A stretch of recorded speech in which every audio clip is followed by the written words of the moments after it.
안녕하세요. 뜨는 아침 묵상 배용호 목사입니다. 오늘 우리가 함께 나눌 말씀은 민수기 33장 54절 말씀입니다. 너희의 종족을 따라 그 땅을 제비 뽑아 나눌 것이니 수가 많으면 많은 기업을 주고 적으면 적은 기업을 주되 각기 제비 뽑은 대로 그 소유가 될 것인즉 너희 조상의 지파를 따라 기업을 받을 것이니라. 아멘. 어제는 가나안 정복을 하는 데 있어서의 대원칙 첫 번째, 모든 가나안 종족의 사람들을 다 멸하고 그들의 우상과 신상을 완전하게 멸하는 것이죠. 오늘은 두 번째 원칙, 땅 분배 원칙에 대해서 함께 묵상해 보길 원합니다. 하나님께서 명령으로 두 가지를 꼭 하셨잖아요. 하나는 무조건 멸해야 된다는 원칙이고요. 또 하나는 오늘 우리가 함께 묵상하는 땅 분배의 원칙입니다. 성경에서 하나님께서 명령하신 땅 분배의 원칙은요, 첫 번째는 제비 뽑기고 두 번째는 가족 수에 따라서 분배하는 원칙을 가지고 있습니다. 우리 54절 말씀을 보면 너희의 종족을 따라 그 땅을 제비 뽑아 나눌 것이니 수가 많으면 많은 기업을 주고 적으면 적은 기업을 주되 각기 제비 뽑은 대로 그 소유가 될 것인즉 너희 조상의 지파를 따라 기업을 받을 것이니라. 하나님께서 원칙을 말씀하셨어요. 그러면 제비뽑기라는 것은 무엇을 이야기할까요? 이 제비뽑기는 누가 당첨이 될지 어떻게 결정이 될지를 권한을 인간이 가진다라는 것을 이야기하는 것이 아니라 철저하게 하나님이 가진다라는 것을 의미하고 있죠. 여러분, 그렇다면 이것은 무엇을 의미합니까? 땅이 우리들이 소유하고 우리들이 가질 수 있는 것이 아니라 땅의 주인은 바로 하나님이시다라는 것을 이야기하는 거고, 우리는 이 땅을 살아갈 때에 하나님으로부터 그 땅을 부여받아서 청지기로 사명자로 가꿀 책임을 가진 사람들이다라는 것을 지금 이야기를 하는 거죠. 두 번째, 가족 수대로 나눈다, 이렇게 종족 수대로 나눈다, 이렇게 이야기를 해요. 여러분, 참 신기하지 않습니까? 고대 근동에서는 이 분배 원칙이 그게 아니잖아요. 많이 가진 왕이라든지 귀족이라든지 권력층을 중심으로 해서 땅을 가지는 거고, 일반 평민이나 천민들은 아예 땅 자체를 가질 수가 없어요. 왜냐하면 그 소수의 귀족층 외에는 나머지는 다 종들이기 때문에 가질 수가 없게 되는 거죠. 그런데 성경에서는 이스라엘 백성 내에서도 고귀한 귀족층이 있을 것 아닙니까? 얼마든지 있을 수 있죠. 지도자층이 있을 수 있는데 하나님의 원칙은 가족 수대로 땅을 분배하는 거예요. 가족이 많은 부족에서는 많은 땅을 차지하게 되고 가족 수가 적은 부족에서는 적은 땅을 차지하도록 이렇게 하나님께서 원칙을 정해 주신 거예요. 그런데 여러분, 우리가 이 두 가지를 한번 생각해 보면, 여러분, 이 땅을 살아가면서 우리에게 주어진 이 땅에 대해서 하나님께서 내게 맡겨주신 청지기의 의무를 가지고, 혹은 땅이 내 땅이 아니라 하나님이 내게 맡겨주신 땅이라는 그런 사명을 가지고 우리가 살아가는가라는 생각을 한번 해볼 수가 있는 것 같아요.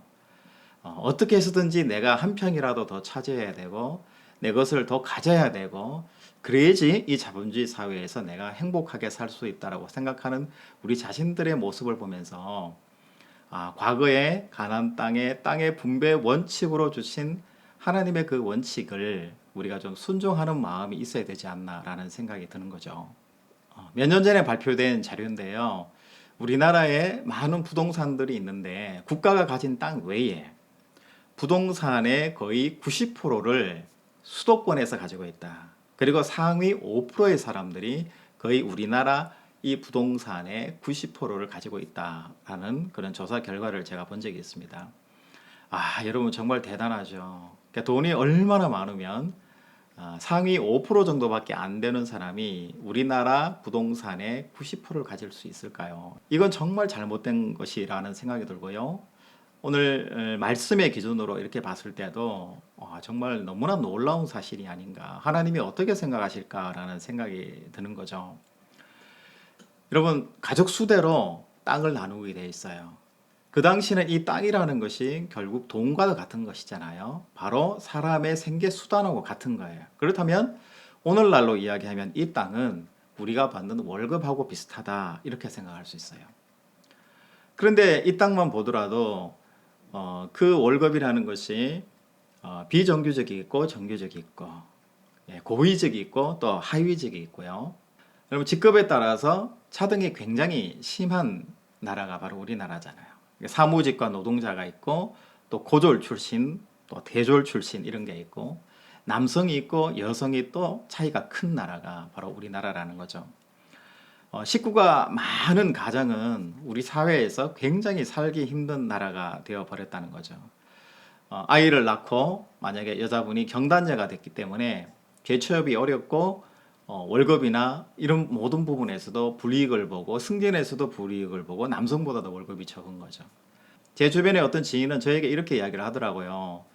똑같이 남자하고 저하고 같은 동기 사원으로 들어왔는데 자기는 아이를 양육하느라고 한 3년을 쉬었다라는 거예요. 그리고 같은 회사에 복직을 했는데 그 남자 동기생은 대리로 승진해서 탄탄하게 구축해 가고 있고 자기는 이제 아직 말단 사원에서 다시 시작하는 그런 관계가 돼 있더라는 거죠. 자기보다 훨씬 더 나이가 어리고 자기보다 뭐 크게 나을 게 없다고 이렇게 생각되어지는데 대리님, 과장님 이렇게 불러야 되는 그런 어려운 상황이 벌어진다는 것을 이야기합니다.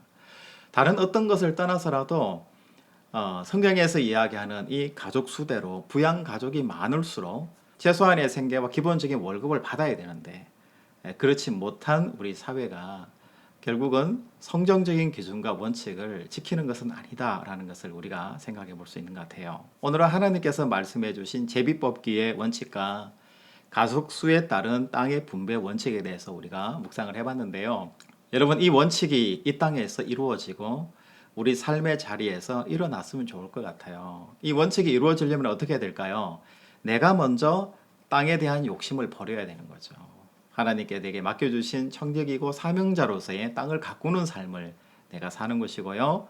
또 나의 가진 것을 다른 사람에게 기꺼이 나눌 수 있는 나눔의 덕과 원칙을 우리가 말씀 속에서 가지고 있을 때 우리 사회 속에서도 훨씬 아름다운 존재로 기독교인으로서의 삶을 잘 살아낼 수 있지 않을까라는 생각이 듭니다.